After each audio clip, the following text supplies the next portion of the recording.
to the PopCulturists. I'm Ryan. Josh, Dylan, and joining us via satellite is Brittany. Hey guys! We have spent the last couple of days watching, thinking about Batman vs. Superman. As with any website or group of people that talk on the internet, we got to post it on the internet. We can't just do it. We can't talk to ourselves. We have to freaking tell all you people. Opinions must be heard. We've got grapple guns, we've got batarangs, we've got a cup, and I assume Brittany has some Batman memorabilia in front of her. Yeah, I've got a Gotham City Police Department badge sitting on the thing behind me. I've got a Batman bear. I've got DC books, you know, Batgirl, the usual stuff.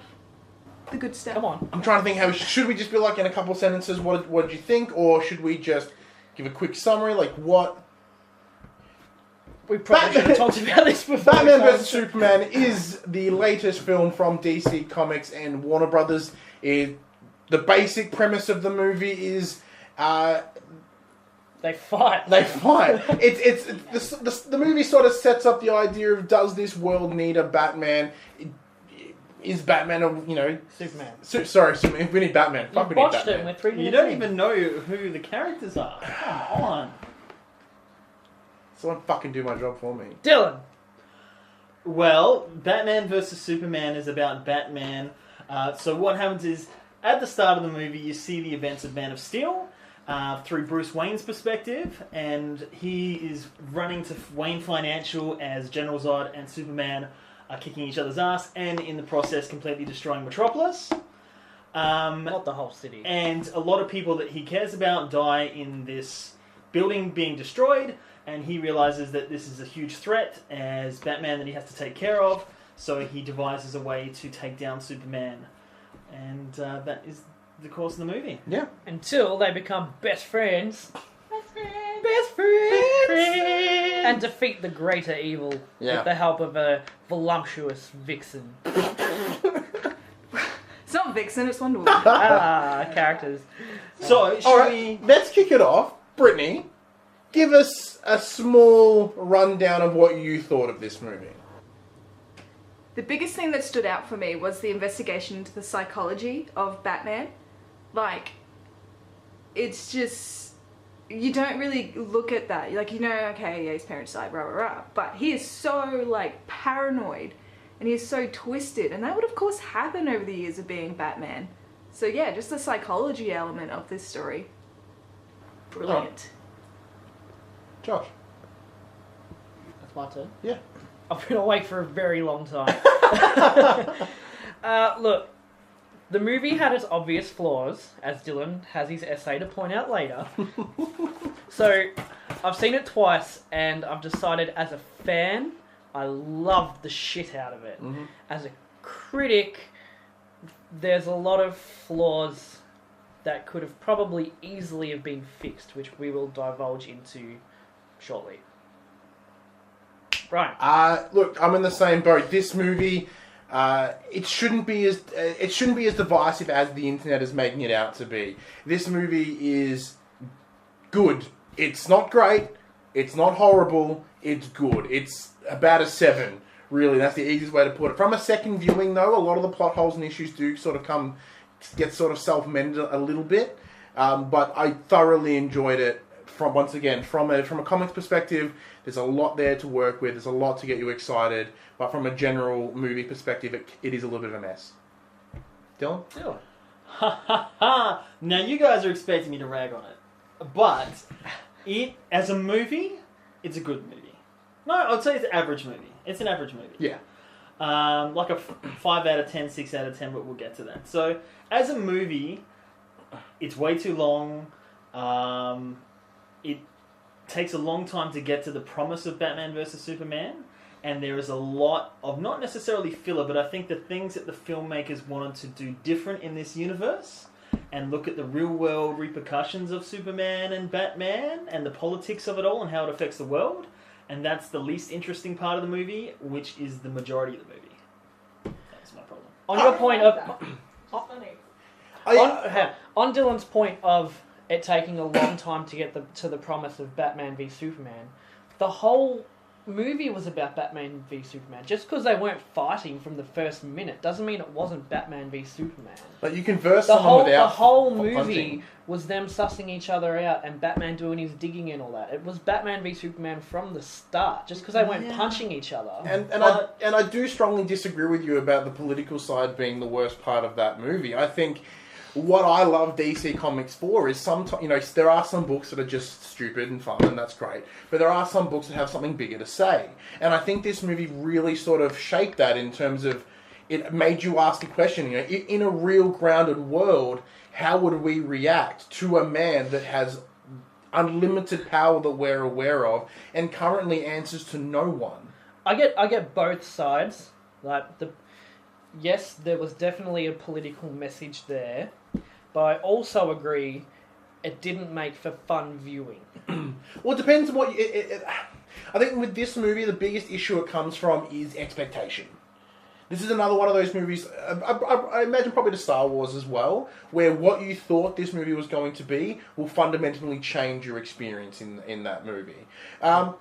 I was excited. I was really, really pumped, and I came in. But I'm a sucker for a good drama. I'm a sucker for that. And when some of it was bland, yes, but I loved where it was going. I loved what it was trying to say. Could have been done a little bit sharper, a little bit tighter. But That's one thing that actually my dad was saying. I tried to give a quick interview with him before, and he was saying that what they were trying to say, like what Lex Luthor said about his dad, some of the things about Kryptonite, Zod becoming Doomsday and all that was missed in the dialogue. Like, I caught it because I kind of had a gist of what's happening on. I know Ryan called about the whole Zod and Doomsday thing, so I'm like, okay, I know where this is going. But from a person's standpoint of, I'm not really reading the comics, I'm not up to date, what's really going on? So, an outsider's perspective, it's kind of difficult. Like, Dad liked the film, but he's kind of like, what's really going on? I have to sit down and think about this. I get that. Brittany does have a point, though. There is a lot lost in dialogue. Now, there were some things that I didn't pick up until the second viewing, and then by doing so, sort of helped make the plot a little bit more cohesive. Like, from a first viewing, there's a lot that you just miss, and you're like, why did that happen? And you're like, oh, okay, that makes more sense. But let's talk about the idea of expectation. I think the expectations of the movie would have helped shape our opinion. What were your expectations going in, Josh? I was hoping that it would be the greatest movie I've seen in my entire life. So low hopes. And it was, right? No, but that's the thing with the hype trains, is you got to learn to take yourself off it. Like, for the last month, 6 weeks before the movie came out, I stopped. I stopped reading things. I stopped looking at clips. I stopped looking at photos. Stopped listening to interviews. Everything. I cut myself off from this movie, and I wish I did it sooner. Oh man! Because this is something that probably should be addressed too. All the key points of the movie and the twists and the surprises were revealed in the trailers. 100%, because there was a lot spoken. I remember with a lot of the reviews that come out, a lot of before the media reviews come out, a lot of internet people were like, if you thought you saw everything in the trailer, you saw nothing. That's incorrect. Look, obviously the biggest thing that should have been left out of the trailers was Doomsday. Oh yeah.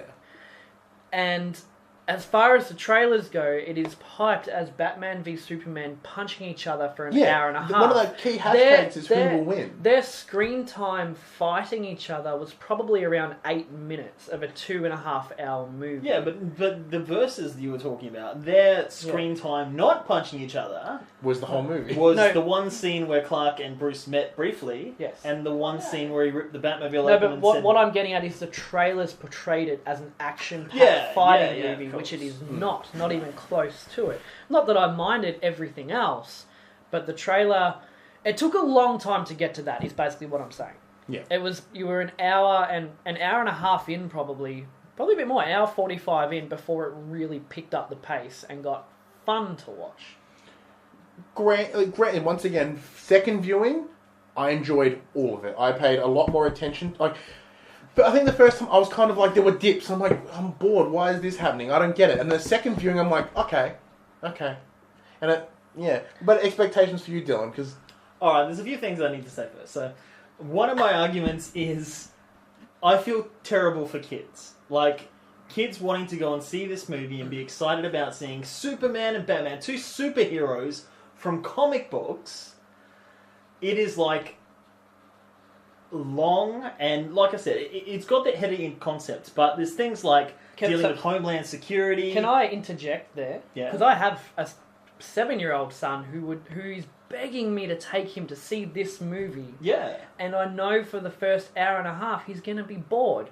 But that also goes the same for... I took him to see Ant-Man at the movies, and that didn't pick up until towards the end either, and he was bored.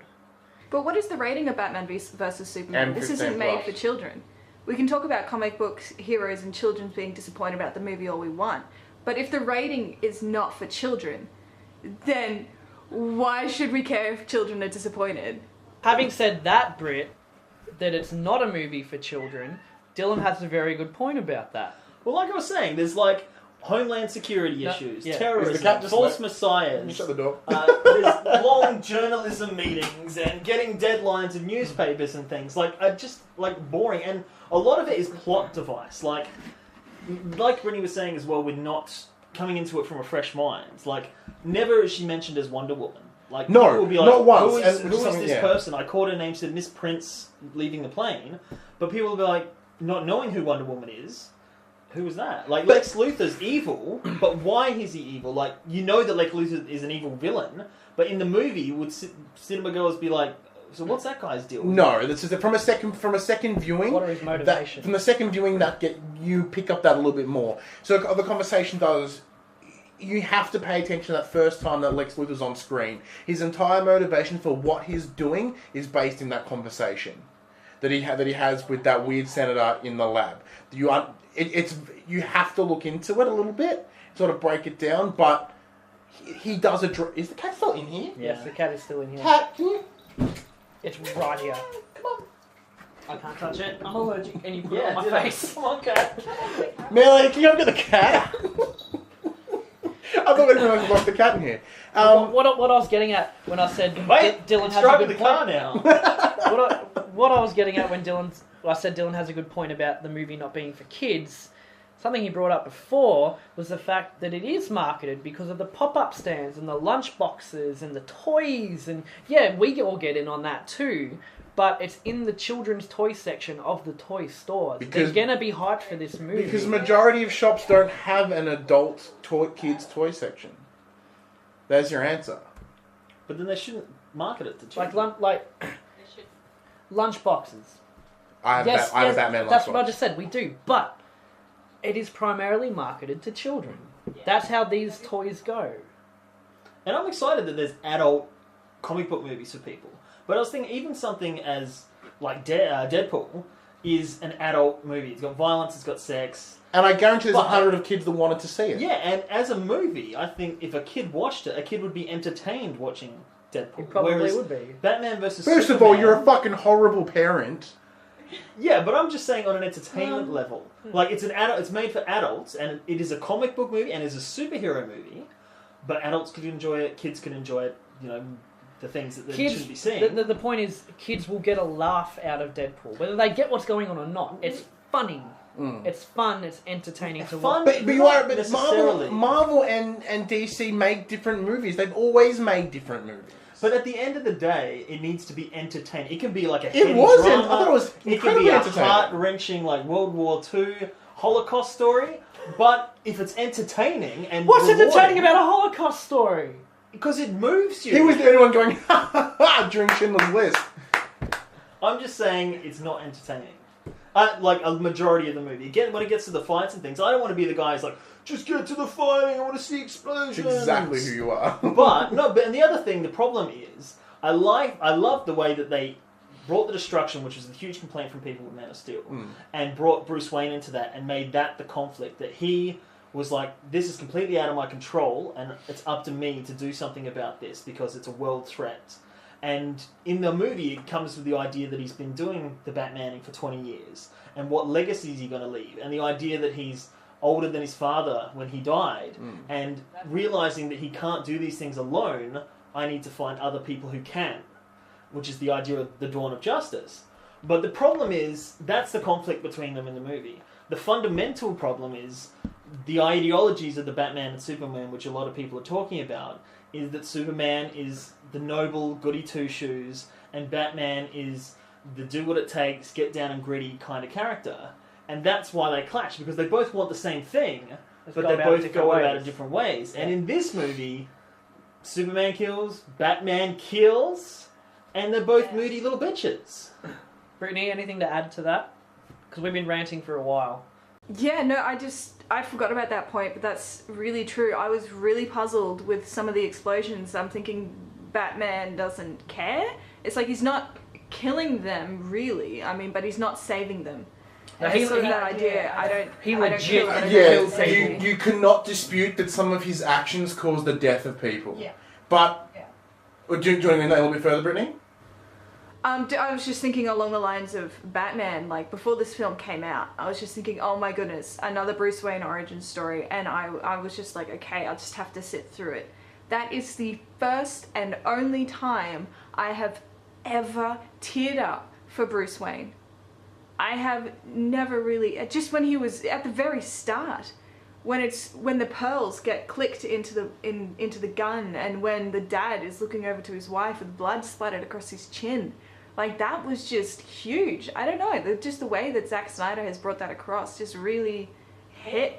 Yeah, he does. He did have a very good visual flair for this movie. We can't dispute that. But in terms of the Batman and him killing and whatnot, it does, once again, it does sort of get addressed. The conversation that Alfred has with him in terms of, you know, what turns good people cruel. And the conversation, you know, Bruce Wayne says himself, we're criminals. We always have been. You know what I mean? So it's sort of implying that he's seen some shit. He's heading a different direction, like, and it's sort of implying by him, you know, burning these people. Like, he is the line between what his moral line is fuzzy. It's changing. The news reporter said when he branded that dude, he said it's basically a death sentence when you get put in prison, because from what I gathered from that, he's branding pedophiles, child molesters, and all of that. Yeah. Sex traffickers, anything to do with anything like that, he's branding them, and it's a death sentence. He knows they're going to die, not by his hand, but he knows they're going to die.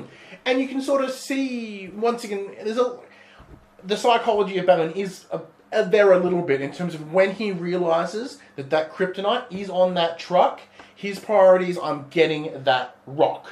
At any expense. At any cost. Because to him, Superman is a bigger threat than any of these people. So he is going to go that extra level. He is going to do what he needs to get that rock. You know, in terms of the guy that's willing to blur that line, willing to take that next step. This movie is that next step. Like, Batman always has that line. He'll always go so far, but then he'll stop. And if you read The Dark Knight Returns, he does get that line gets so close. Yeah. But this one, he goes boom and passes the line. But there isn't a line in this one. Never is it established that there was. It should be because if Batman is legitimately killing dudes remorselessly, he's like, there were brutal kills in this movie, and Supes is like, cool, go save my mum. Superman shouldn't be okay with that. Yeah, I never thought about that. He's completely he shouldn't be the law. whether it's his mum or not, and now they're like best friends in capes. Superman shouldn't be okay with that. I don't know what else to say about it. But really, the brutality of Batman really comes down to the comic book, The Dark Knight Saga. Like, the animated movie, which I've seen, I haven't read the books. He's just snapping bones and stuff, and he doesn't really care at that point. He doesn't care anymore. See, that's where the darkness of this movie doesn't bother me, because it's coming from a very particular source material, which is dark and gritty, and they've nailed that tone. To me, overall, this movie is probably like a really good Batman comic book. If this was a comic book, this would be awesome. Oh, yeah, and it also adds to the idea where the last 2 issues out of 6 would be. The first 4 issues are just politics. Get on with this. Get the last 2 issues. Sorry, go ahead, Brittany. I was just thinking, because it's adds to the question with Tim Drake. When Tim Drake is hunting down and trying to find out who Batman is, he's saying that Batman needs a Robin so that he isn't that brutal. and that, you know, like he controls his anger and controls himself while he does vigilantism. That's a good point, granted, actually. and like that would have been really incredible to touch upon. Because there's obviously been a Robin in that universe. Yeah. 'Cause he's got the uniform The tough part is in his back cave. we're sitting here going, this movie needs all this extra stuff to really help. A lot of it is just standard exposition, and I would have been like, what the hell is all this exposition? And Dylan's like, this movie's already 2.5 hours long. You know, like, if we want everything that we want to be able to make this story more cohesive for the average person, it would be 4 hours long, and it would no way be entertaining for the average person. But that's the issue I have. Like, us as fans know these things, so we're filling in the gaps. As an audience member, as critics perhaps who haven't read these things or watched these things or have this passion, it needs to stand alone as a movie that can convey these things. And, like, you're like, yeah, but the suit explains that. And it's like, well, does it? There's just a suit and a case. Like, it doesn't specifically say Robin very clearly. They're like, oh, what is that? You know, like, why is Lex Luthor evil? Who is Wonder Woman? What is her deal? Like, there's a lot of things that it needs to explain that have been put in with, like, things that are plot points. Like, the opening scene, I was like, do we have to see the Bruce Wayne origin again?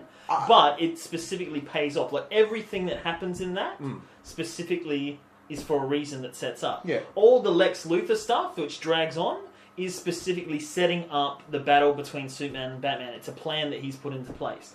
Which, excellent twist, by the way. But all the court stuff leads to somewhere and then never goes anywhere. Like, they could have cut out all the Senator stuff, all the Scoot McNairy Wally character with the loss of his legs storyline. I admit that there's a surprising scene where he's in the Senate and the bomb explodes and he's just standing there like, almost in tears, like... He was in tears. Nothing I can do. Yeah. It was good.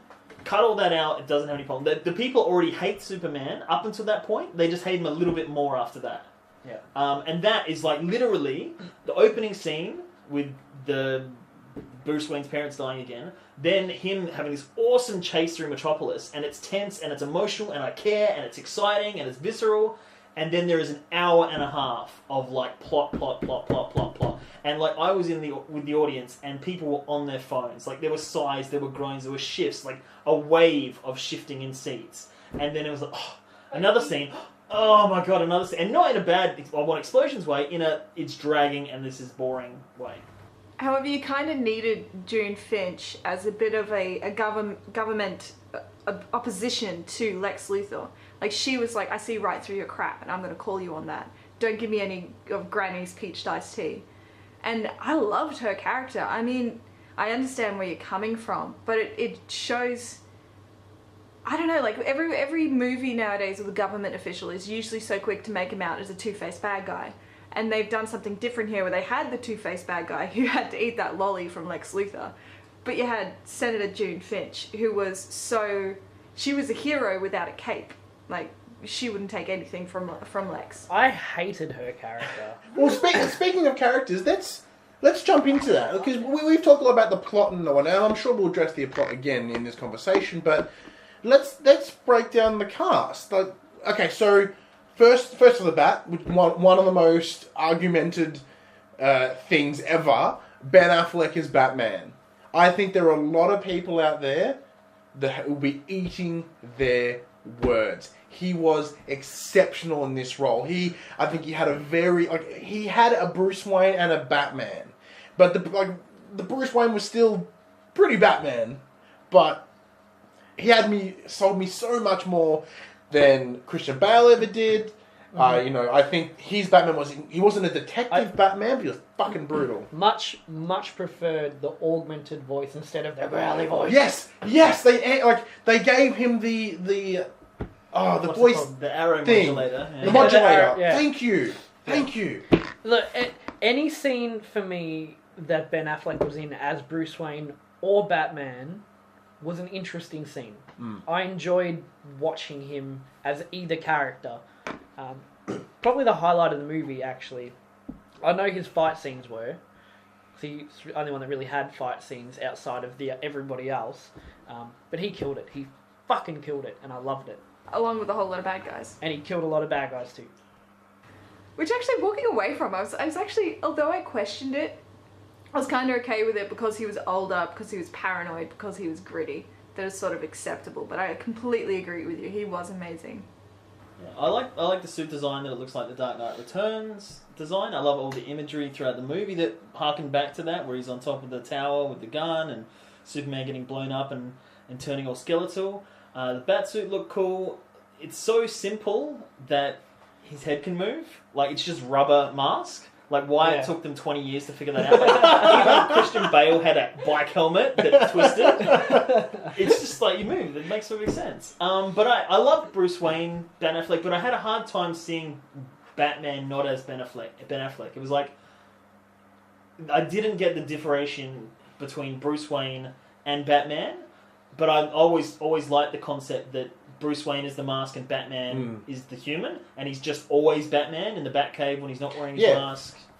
Which can be seen for that 1 second that he's with people, like when he goes to that party and he's in the supermarket, he's like, "Oh, I had that one martini too many," and the second she leaves him, he's like your shoes. Yeah, like his face, she's like, just drops, and he's Batman again. Yeah, he's Batman in street clothes. It might be the whole situation we're trying to figure out, like trying to separate Bruce Wayne and Batman with the parody for the late night show when he's just like, "Here, take a photo of us," and Batman lifts the phone. It's like, "Oh my goodness, you're Batman!" See with the jaw. Tackling the point now that there is no differentiation between the two. Like at this point in time, he's just that dude. But they don't imply that though either. But as an actor, I could just see Ben Affleck when he's wearing the Batsuit as well. His eyes and his chin were very Ben Affleck. I don't know if it's bad, but I just couldn't differentiate. I was like, but when he was in the mech or like the sort of the bat armor, I lost him. I lost Ben Affleck. And the second he got that face punched, there was a moment I was in the second screening where he got punched and it fell off, and I was like, "Holy fuck, that's Ben Affleck!" I totally forgot. Like I literally forgot because the modulator went away, and you could see his eyes. And I was like, "Oh yeah, it's Ben Affleck." Okay, we all love Batman. Okay, in most ways still. Let's talk about Henry Cavill McFrowny face. He was Superman. That's no. As in he played Superman. That was it. Okay, he was all the entire movie, and this really shit me towards the end of it. Actually, is every single scene he's either frowny or confused. My favourite scene of Henry Cavill as Superman Clark Kent was in the bathtub with Lois Lane because he showed real fun emotion. Yeah, he was smart, and he had fun too, I'm sure, off screen. But from that point on, rewatch it if you can. Frowning, confused, puzzled. Because the whole world hates him at this point. I get it, but it does.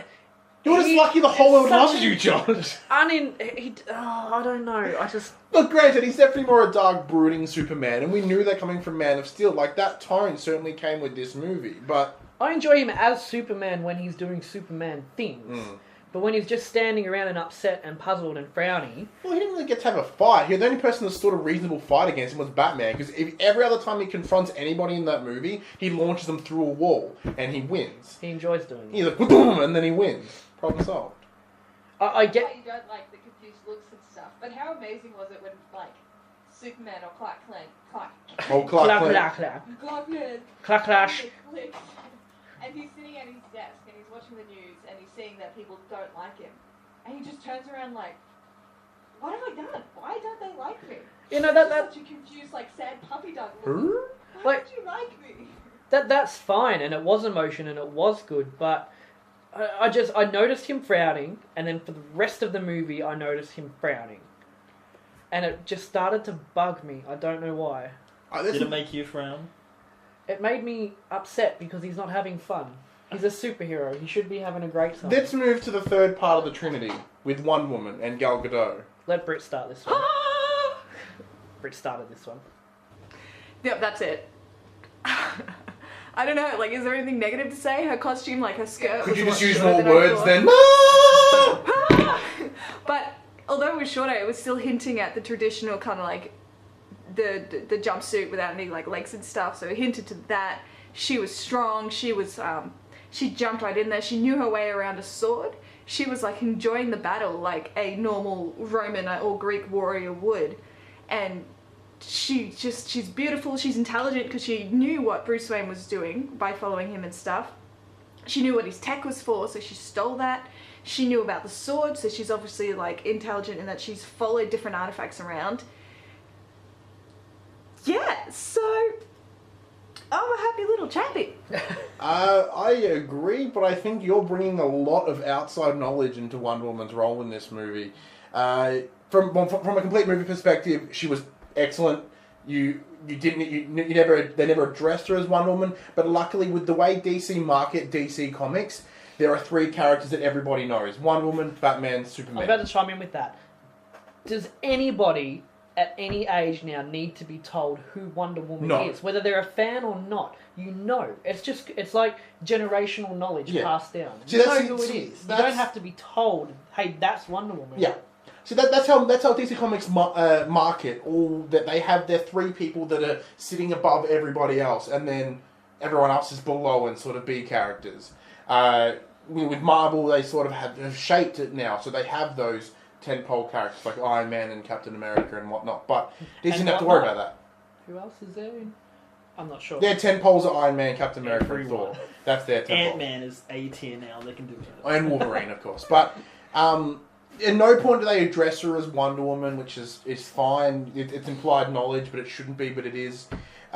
She dominates when she's on screen. Well, in terms of the fighting scene anyway. Otherwise, she's just there. I'm like, okay, you're doing things, but I tried to approach it the second time as the general viewer for her. You know, we prior to the second viewing, we discussed like not even really mentions much about Wonder Woman, and that's certainly true. They never say the name. You see the logo once, and that's about it. But in that fight, she really holds her own. I think she's accepted. At no point, like. Another big issue when it comes to strong female characters is they have to instantly become masculine. Yeah. I thought she was strong, she was powerful, and at no point did you not see her as a woman. Correct. Amen. Except that scene where she was wearing a moustache and disguised as a man. I think that is an exceptional feat on its own, which makes me really excited for the Wonder Woman standalone movie. Well, in the second viewing that we just watched, I kind of gauged the audience for when Wonder Woman first popped up with her braces when she saved Batman's ass. And there was a group of girls in the row across from me who, I don't know... You've been checking out the whole movie. They're early teens, dude. Maybe it wasn't. That's not what I'm getting at. But when Wonder Woman popped up on the screen, like, they were visibly excited. Like, she is such a powerful role model for these girls. I thought that was great. You know, seeing, I don't know if they're long-time fans or not, but they saw Wonder Woman on the big screen and they lost their shit. And that was really cool to see. Yeah, it's very similar to how I felt after watching Star Wars Force Awakens with Rey.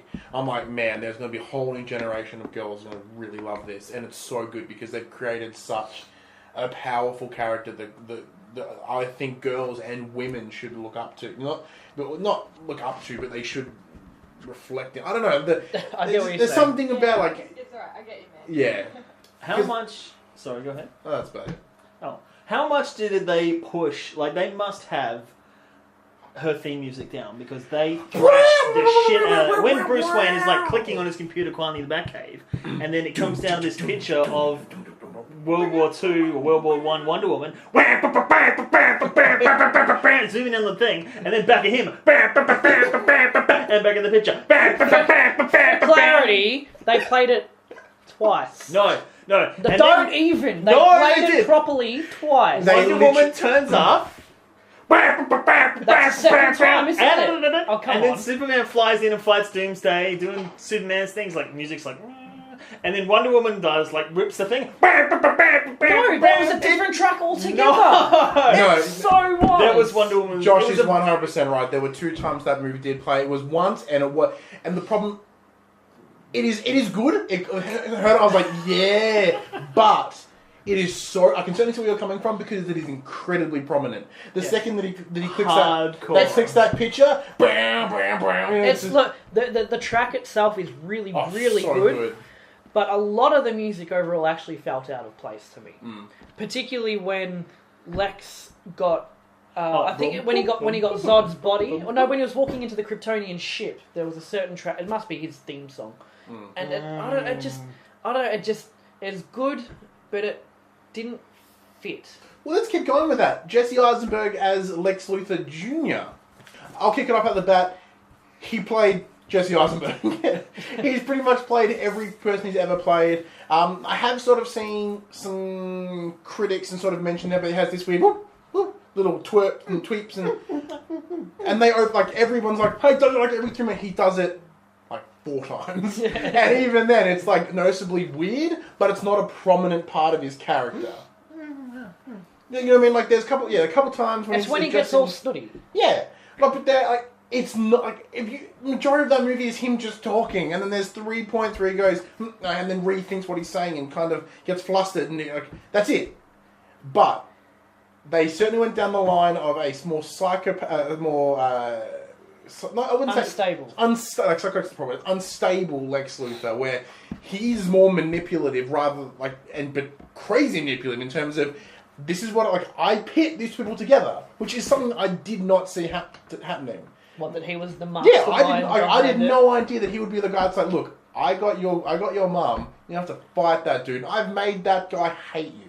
Lex Luthor, Brittany. Yes, so Lex Luthor, I thought he was great in his maniacal essence, and I love the painting and what that represented and what's to come in the next movies. But talking about it with my dad again, now he worries that if someone didn't know who he was, because he's not the traditional Lex Luthor, he thinks that people outside of comic fandoms and stuff might think this guy is the Joker or even the Riddler, just because of how twisted and insane he is. Because he had traits of insanity, like the Joker, but also traits of this obsessive desire to control, like Riddler. It's funny that you mentioned Riddler, because I read online, apparently it's confirmed that he was actually supposed to be the Riddler in this movie. Now, we heard Riddler got cut, so I'm wondering if they signed him on with the idea for him to be the Riddler and then cut the Riddler's part and thought, we have to give him a part. So he went to Lex Luthor instead, because they maybe hadn't cast that just yet. You probably rewrote it. Or rewrote it. I'm not sure. Yeah. So we've got they're essentially the main characters. Let's get supporting characters. Let's quickly go through them. Lois Lane. I hated her.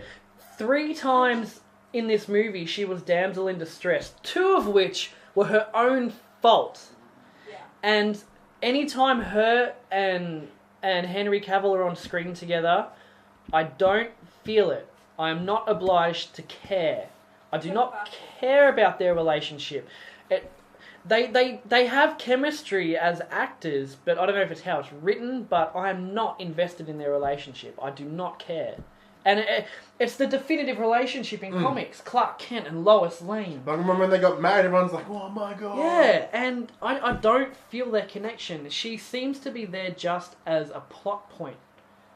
And I hate it. It once again, if we go back to the female character side of things, having such an incredibly strong female character with one woman who's in the movie for 15 minutes tops. 16 lines. 16 lines of dialogue come from her, and she's a stronger female character than Lois Lane. The problem is they try to portray Lois Lane as a strong, independent journalist, but she keeps getting herself into trouble and needs to be rescued. Like her plot, her plot point, her arc, I understand why it was there. She was there trying to prove, from a exposition side of things, she's proving that Lex Luthor is bigger than we know. Yes. So it's setting up that Lex Luthor isn't what we think he is. He has ulterior motives. And incredibly intelligent, despite how he may seem on the outside. Yeah, he might, So he's got, private military organised, blah, blah, blah, which she did not help with. No. I don't think I understood what they were trying to do on a second viewing. First one, I'm like, why the hell are you here? Yeah. And I had to go hunting for it, because I knew, I'm like, I want to find out what the point of this was. Talking about, just quickly, how intelligent Lex Luthor is, on the second viewing, when he's in the Genesis chamber in the Kryptonian ship, and the computer says something like, we have history of hundreds of thousands of planets, and he's like, tell me, what did he learn in there? what did he get told? We'll get to that at the end. We'll get because that's one of the final scenes in the movie that's worth chatting about because it pretty much sets up the Justice League movie. Yeah, we'll start talking about where this is going to go. But okay, so Lois Lane, Jeremy Irons as Alfred. Yes. Holy God, he was so good. Like, he was better than stupid old Tangerine Michael Caine. He was better than that cripply old prick from the Bruckheimer and not Bruckheimer, Schumacher. Yeah, Schumacher and cool. Tim Burton. Like, that guy was cool, but this Alfred, like, there's more that you haven't seen. We've just seen the surface. It seems like he's had military experience. Yeah, he's there. He's fixing the Batmobile. He's fixing the cowl. He drone controls the Batwing. Yeah. I'll put you on the second floor, will I? He's there. You can tell there are parts that he disapproves with the life of the Batman, but unlike Michael Caine, he's 100% who was like, "Oh, Bruce, no, Master Wayne, I failed you. But he's like, look, this guy's going to do it either way. I might as well help him out. Like, I believe in what he's doing, but I don't like how I don't like him doing it. But I understand what he's trying to do. They're like a bickering old couple. Yeah, there's a lot of time. Every There's one line he scene has. where Alfred was talking and Bruce Wayne just like, Every line Jeremy Irons has as Alfred is followed by a mumbled kind of line having a slag at Bruce. Yeah, it's like, at this point, the next generation of Waynes aren't going to have a Not that wine there's likely cellar. to be one. Yeah, Well, one of the Metropolis girls will keep you grounded in your bloody dreams, Alfred. Yeah, and but even just the simple. He was more helpful than Michael Caine ever was. Where he's like, he's piling. He's like, look, there's two dozen hostiles. I'm going to put you on. He's actively involved. Yeah, that little moment. It's like the Lucius Malfoy mixed with Alfred. Sorry, Lucius Malfoy, Lucius Fox. he was Talk using about a lot of crossovers. spells. Yeah, he did have silver blonde locks, and he did also have a bratty child. Can we flash in a Photoshop picture of Lucius Malfoy with Jeremy Irons' face? Dylan? Yeah, Jeremy Irons is spectacular. This Alfred actually is. Toby is free! He is the Alfred that we should have had before, and it gives me so much hope. He's not the Alfred we didn't realise we wanted. He's the Alfred we deserve. Yeah, 100%. It seems like that's kind of the Alfred they're wanting. I haven't watched Gotham, but that seems like the that Gotham. Alfred in Gotham is a bit of a badass too, and he's more blunt and rah. But this Alfred takes the cake. This is the best Alfred I've seen. Who else we got? Perry White. Yeah, who's a dickhole and somehow got a higher billing on the movie than Gal Gadot, who is part of the Trinity. Oh, There's he's Lawrence usually one Fishburne. of the with Scowl or ends at the end. I don't like his character. I don't know if it's my understanding of journalism, but I really hated the fact he's like, this is the headline, now write an article about this headline. That's dumb. You write the article, then you make the headline. He was cool. He was just like, economy, coach. He's like, this is in 1938. It's not how we do things. It's not 1938, but then Apples every aren't movie I've ever saw of some old school news is like, okay, headline, this. No, but Yeah, that's exactly what it is. Was the 1938 line a throwback to when Superman launched? Is that why he said 1938? That was the joke. Was that the joke? Well, the old sensibilities he was talking about, as well as that specific year. Yeah. And he's like, Kent, where's Kent? God, son of a... Where does he go? Yeah, like, why is this going on? Like, Why? If How are Kent you does it all the condoning time, this? because he says, where does he go? Where does he go? Hinting that Clark disappears all the fucking time, which he must because he's Superman. Like, How does he still have a job there? he must have no sick leave, no annual leave. I thought that everyone in the office after Man of Steel actually knew who Superman was. No, left just Man of Steel Lois. thinking they knew. Just Lois. But do they know that Lois and Clark are banging? Because she's like, no Kent today. And they're like, yeah, he's off,